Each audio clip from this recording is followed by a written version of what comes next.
So Alex and I work at Ricondo. Ricondo is a firm that specializes basically on airport planning. What we're going to be covering today, we talk a little bit about one specific element on the land side. The land side is everything that covers from the regional roadway system all the way to the terminal interface. And so we're going to be talking about airport curbside. And in order to do that, we'll describe a little bit the methodologies that we use. We use simulation, we use some static methodology to understand capacity and do traffic operations. And then some improvements that we are trying to make to the static methodology based on simulation. Just to give you a little bit of context of what we typically deal with on airport systems, on airport landside systems. So there are multiple components. So we have different type of roadways as you're approaching an airport and coming from typically the regional system. You go from high speed, uninterrupted or interrupted, depending if you come from an urban or freeway environment. And then you enter sort of a complete different environment where your wayfinding, your signage is different, your speeds are different, your type of facilities that you access are different. So all that brings different type of facilities that need to be considered in different ways, even though the general transportation planning and traffic operation principles are the same, but still they need to be applied to some specific environments that are completely unique. So from all this spectrum of components that we have, roadway, parking, rental car, cargo facilities, today we're just talking about this unique element, unique facility, which are the curbside, the interface between the terminal and the roadways as you access. This is a fascinating type of facility, very difficult to model, whether it is a static or dynamic. It's still something that intrigues us because we're not able to do a great job so far, but we're getting better. So we'll start with some of the complexity associated with airport roadways. You heard a little bit of this morning. Try not to bore you too much on this, but basically what is different from typical roadways, you're used to high speed, uninterrupted, freeways, highways, or low speed, interrupted. That's what we know in transportation.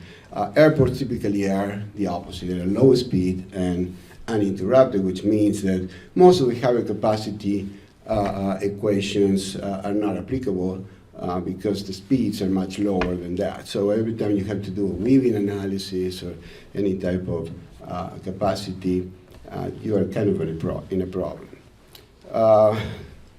That added to the fact that you have unfamiliar drivers mixed with some other set of drivers that are a lot more familiar, or some that you can call professional drivers. Some are going in very stressful conditions. You have a mix of vehicles between large vehicles and regular cars that sometimes is completely different proportion or the mix that you typically would find in your regular roadways. So that makes a little bit of a unique operation. You have a lot of recirculation, you have a lot of inconsistent driver behavior, speed differentials, picking patterns that are completely different than what you see outside of the airport, mostly driven by passenger activity and whatever is happening on the airside, what is happening on the flight schedule that drives what happens on the land side, but that depends on what type of facility, whether it's a parking facility, it's an hourly facility that picks at certain times in the morning or in the afternoon when people exit, or it's a rental car that picks on a Friday or on a Monday. So all those different elements need to be taken into account. The curb size are not an exception, and that different types, different portion of the curbside will peak at different times depending on what airline is operating at that particular time and what type of activity is happening, whether it's arrivals or departures or combinations of both. So the users of the airport, very different type of users, from the private vehicles. Now everybody loves the TNC.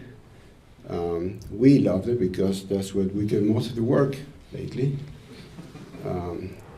But you know, the full array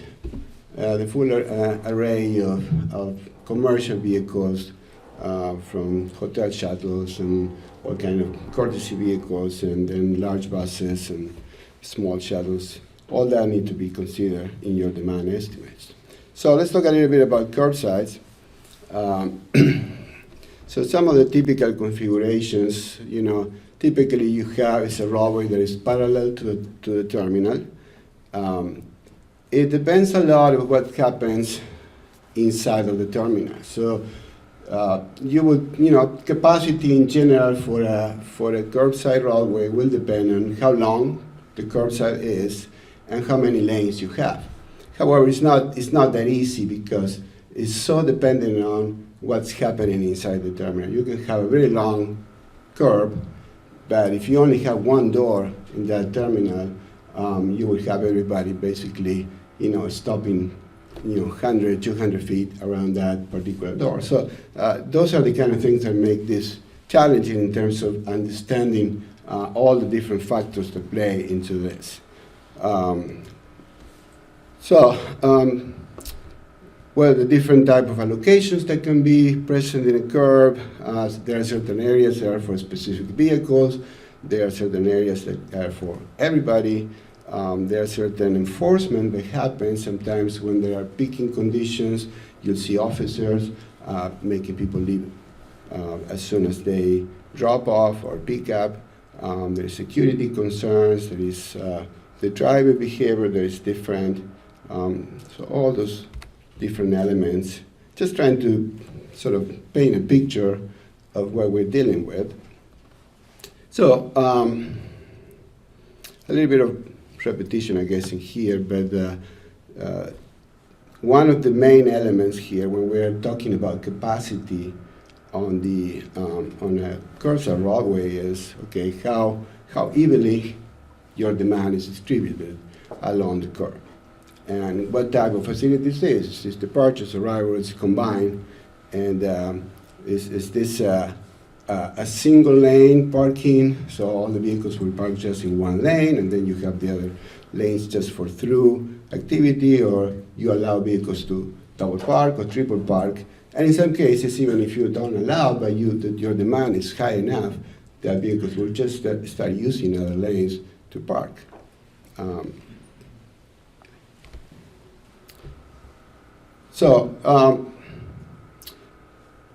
Like I said before, we have two methodologies basically that we use. One is static or micro analysis that basically looks at the different factors, looks at the length, number of lanes, the modal choice, the length of vehicles. So you need to take in account the fleet that you have.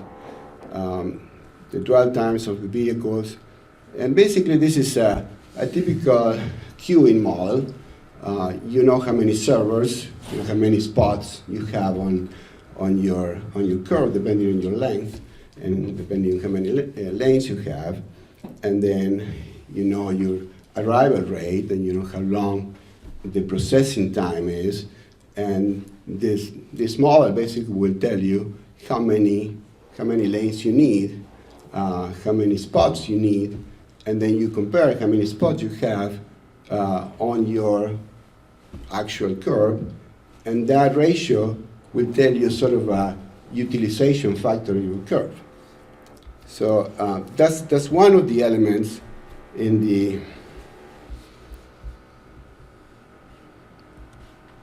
the capacity. So, whether you're using, in this case, you're using 2 lanes, let's say for drop-off, the busier, the more vehicles you have stopping in those 2 lanes, then you can say the worse the level of service is. So the question is, okay, when am I reaching a failing condition here? But that's just one element of the capacity. The other element is the through capacity. Because as you increase the number of lanes that are being used for actively loading or unloading passengers for parking, you're reducing your capacity for through vehicles to bypass. So you have to consider both. And that's basically what this methodology does. So in terms of the just the frontage lanes or the utilization factor, like I said before, it will basically compare your length of the curb, the number of lanes that you're using, and it will compare to your demand, and in a queuing situation, how many spots you need. And when you compare that will create that curbside utilization factor that, depending on the type of curb you have, you can define certain thresholds and say, okay, this is my level of service. For instance, just give you an example for a dual lane. So you have 2 lanes for, let's say, drop-off or pickup. So if you're just using, of those 2 lanes, you're just using less than 90% for 1 lane, that's basically level of service A. Everybody can park, can pick the place where they want to park. Everybody can go through, so there is no blockage, there is no problem finding a spot. As you continue to increase and use more of those 2 lanes, at certain point, you're not going to find the spot that you want to park. So you're going to start parking in places that are farther away from your desired destination, or you're going to start parking in lanes that are not your lane that is allowed to park. So at a certain point, when you reach, in this case, 200% utilization, that's where we define level of service F, or failing conditions. So that's basically our level of service for the curbside utilization. Now, the other component is the through capacity. So the through capacity, again, is a function of how many lanes you have for bypass, but also how many lanes you're using for drop-off or pickup, and how busy those lanes are. So in this case, and this is based on some previous work done for many others, including Ricondo.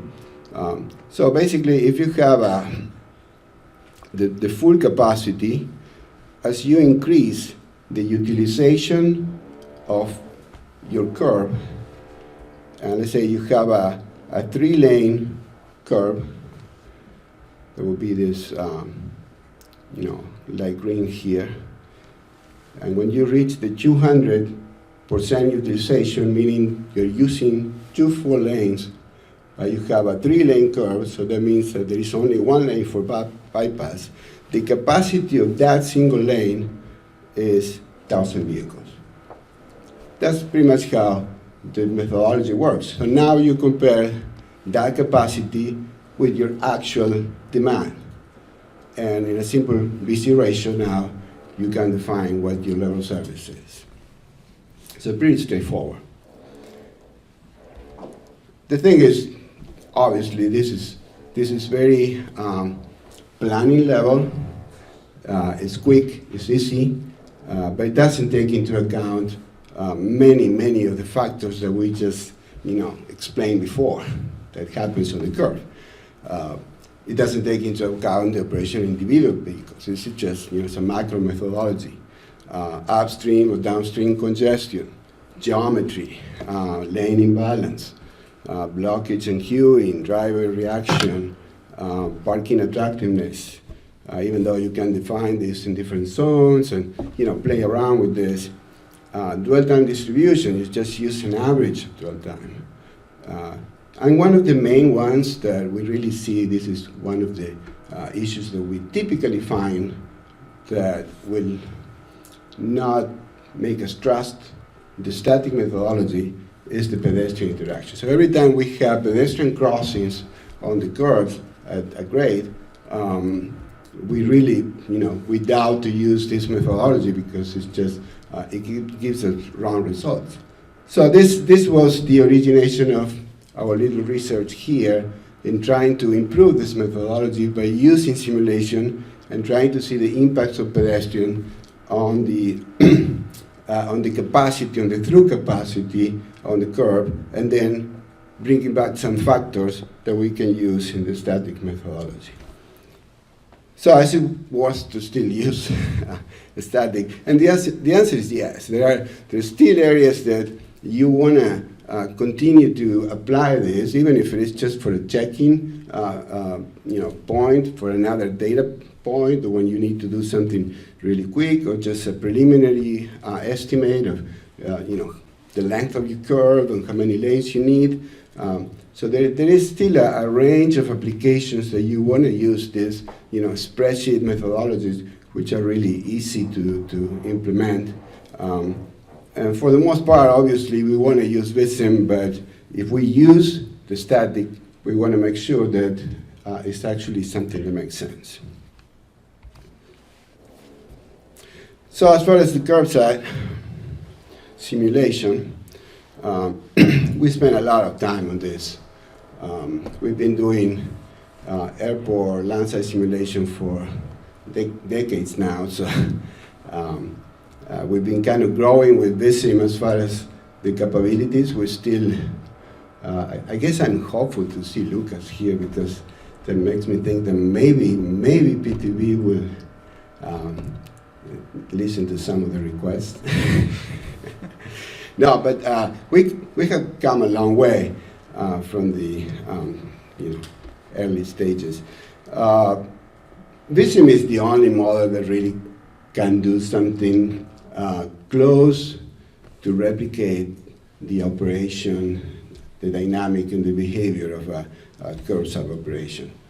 We haven't found any other, and we deal with different other models for airport and for general traffic, and really VISM is the only one. Now, obviously, there are different scales of curbside here. One thing is a very simple, single level terminal, just 4 pedestrian crossings here, inner curve with public vehicle, with public traffic, outer curve with commercial vehicles, very simple, to something like this, LAX.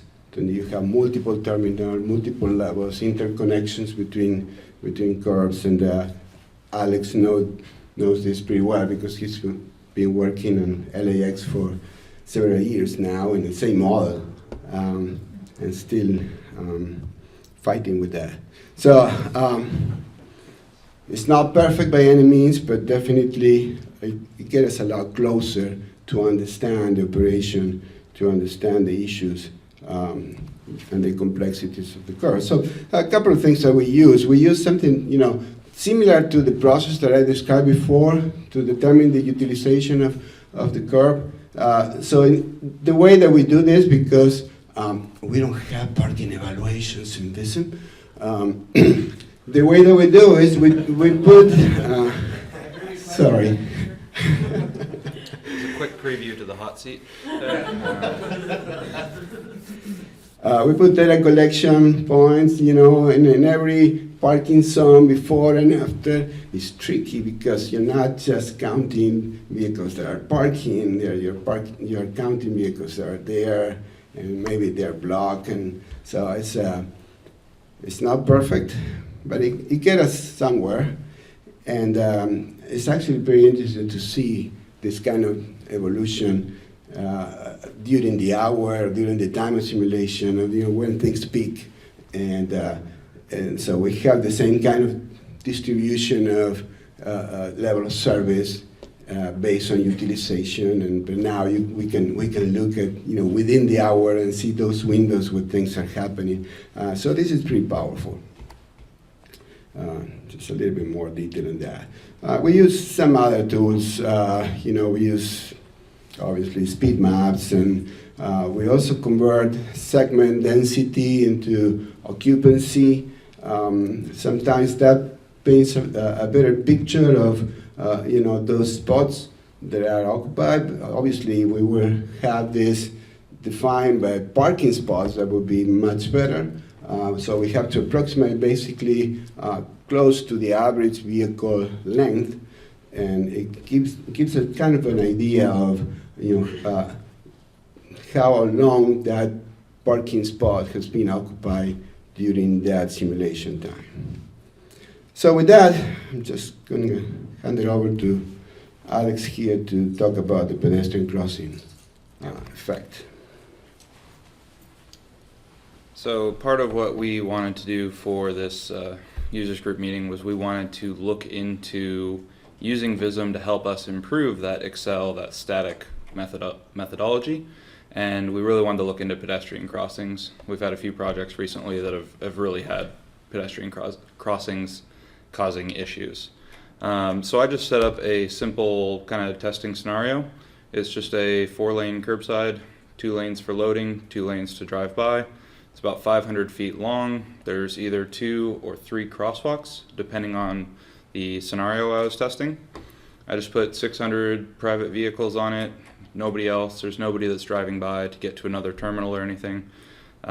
Just a 1.5 minute dwell time, which is fairly typical of airports for, especially for drop-offs. And then I put pedestrians on all of the crosswalks, and I tested a range of between 200 total pedestrians and 630 pedestrians per crossing, which sounds like a very high number, but if you've got a ground transportation center or you move Uber and Lyft pickups into a garage, as some airports are starting to do, these pedestrian numbers, we see them happening. Sorry, what? Pretty common. Yeah, so it sounds like a very high number, but it's not that outrageous for an airport setting.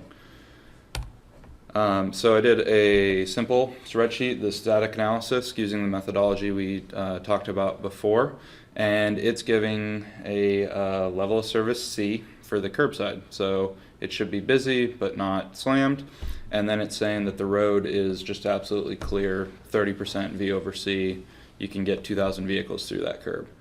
And I only have 600 assigned to it.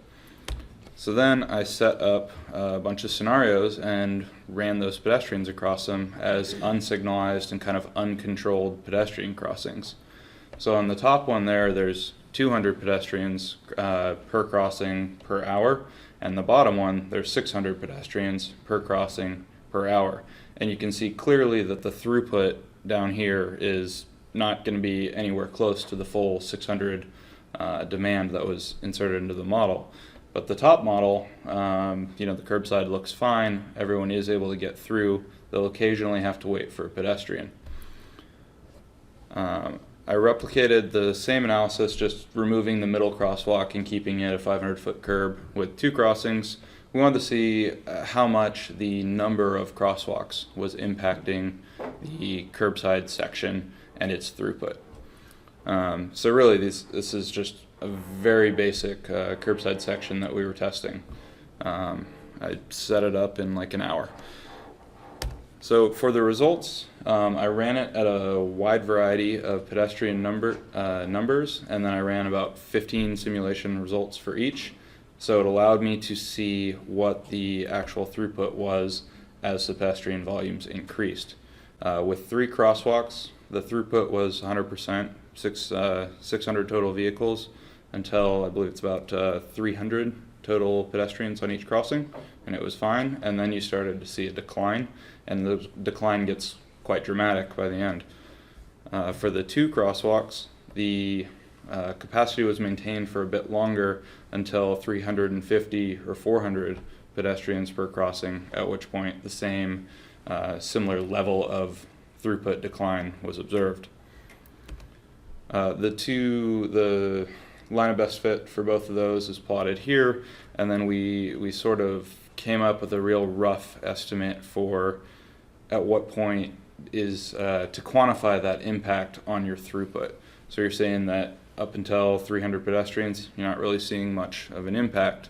When you get up to 400 pedestrians, you're maybe losing up to 10% of your throughput.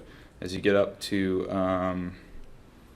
like 550, you start 10 to 30% of your throughput is gone. And as we get to above that, you really start to lose up to half of your throughput.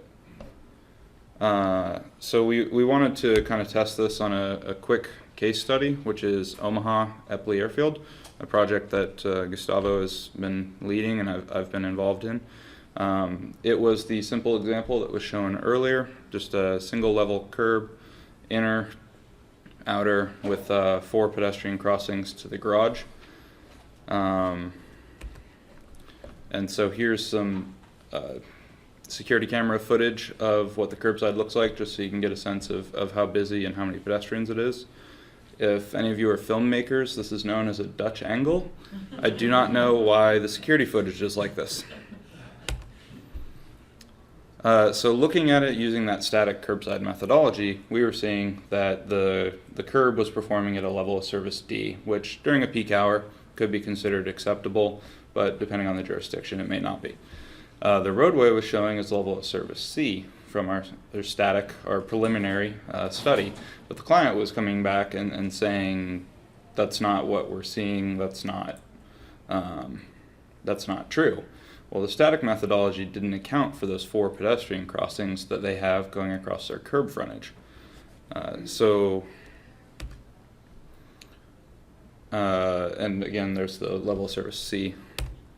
So we looked at it within the VISM using the other methodology that Gustavo talked about of taking data collections, and we were seeing level of service F for the intersections of the curb, just as the client was saying that it was quite bad.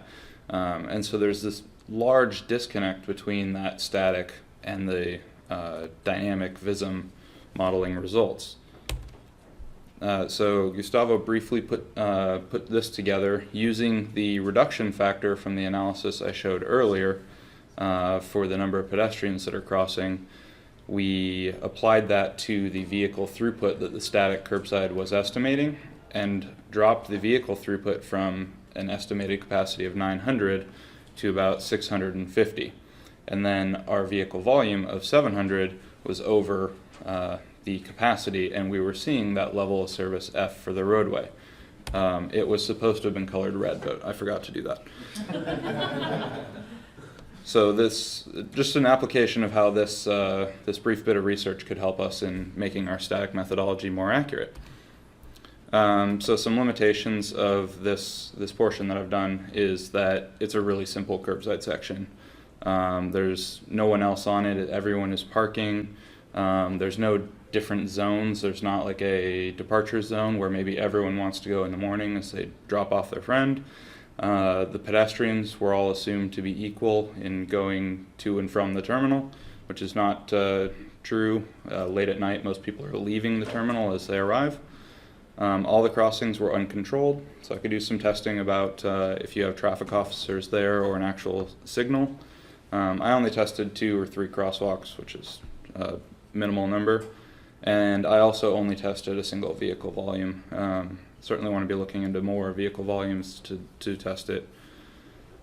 So I'm going to continue to work on this with larger curb sections, more crossings, start applying pedestrian directionality, as well as distributing pedestrians unevenly between the crosswalks, which is typical depending on what modes are on the other side. And so this whole portion of the presentation sort of sounds like I want to move away from VISM because I'm trying to use its results to improve the Excel, but we're never going to get away from VISM when there's places like LA with 45 crosswalks on one of their curbsides. So PTV, you're safe. We'll continue using your products. Thank you.